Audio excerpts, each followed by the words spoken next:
Michal Dunsky, CrossFit Canberra, Coaches Development Homework, Lesson 5, Scaling. I chose a workout from our gym today, which is a 13-minute AMRAP of 10 dumbbell thrusters, 22.5 per hand for men, 15 per hand for women, kilos, 10 toes to bar, and 30 double unders. Given it's a 13-minute AMRAP, the stimulus of time is there, it's 13 minutes. In terms of rounds, I simply broke it down. The dumbbell thrusters, those who are proficient and controlled with the movement, 20 to 40-ish seconds for that exercise there. Similar with the toes to the bar. Most people are doing the first couple of rounds in one set. As the rounds progress, you're looking at 2 sets, so I put 20 to 30 seconds there on average.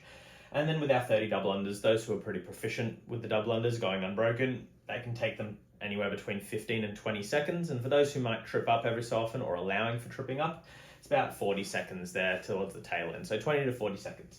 That gives us average about 1:30 to 2 minutes per round, which should give us anywhere between 5 and 8 rounds, depending on transitions. Now, I've got beginner, intermediate, and an injured athlete to focus on.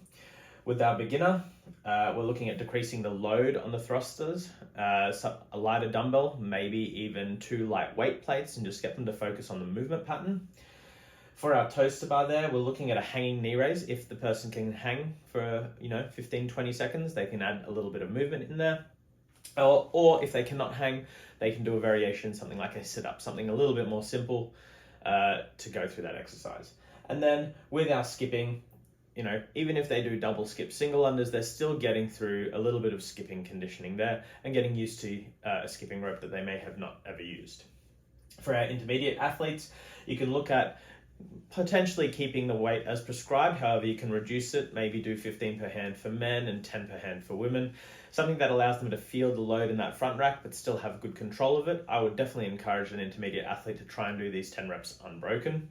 With their toes to the bar, we can look at something like a knees to elbow or alternating toes to bar, which is one of my favorite variations for teaching a person to still find that nice hollow and arch in the kip and still reach toward a target with their foot.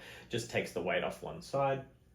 And then for the double unders, I would suggest potentially scaling the volume down if the person struggles to hit 5 double unders in a row, or do a combination. One of my favorite ones to keep people moving through a workout without bottlenecking is still giving them prescribed rep range, so let's say 30 repetitions, but they can aim for, let's say, 10 double unders and finish the rest as 20 single unders. That way they're still moving through the workout, they're not bottlenecked by tripping up every second or third rep, and if they get a good flow of 10 double unders or more, they just keep going with it, so it allows them to keep their intensity up.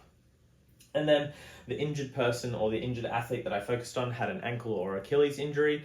Challenged myself a little bit here. With our dumbbell thruster, now this will depend on the type of injury. If it's a strain that limits the range of motion, I chose something like a box squat thruster, so something they can sit to and reduce the strain on their ankle, something they can stand out of and still press overhead.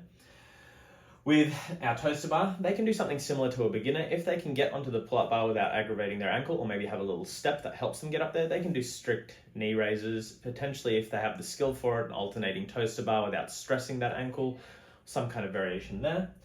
And then with our double unders, a little bit more challenging here, but given that they can't do any impact work because of their ankle and Achilles, I gave them a machine variation. We have plenty of ski ergs at the gym, so I usually equate 30 double unders to about 5 calories for men, 4 for women on the ski erg. Gets them to use their midline core, still gets them to fatigue their shoulders, but it's more in line with keeping the intensity output up. Thanks very much, guys.